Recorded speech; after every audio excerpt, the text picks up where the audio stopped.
அதிதி பைரவி ஆன்மீகம் YouTube channel சார்பாக அனைவருக்கும் வணக்கம். அறுபடை வீடுகளின் சிறப்பு பற்றி அறிவோம். சூரபத்மனை போரில் வென்ற பின் இந்திரன் மகளான தெய்வானையை முருகன் மணந்த திருத்தலம்தான் இந்த திருப்பரங்குன்றம்.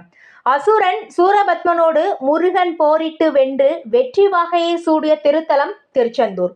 மாங்கனிக்காக தமையன் விநாயகரோடு போட்டியிட்டு தோற்ற கோபத்தில் தண்டாயுதபாணியாக நின்ற திருத்தலம் பழனிமலை.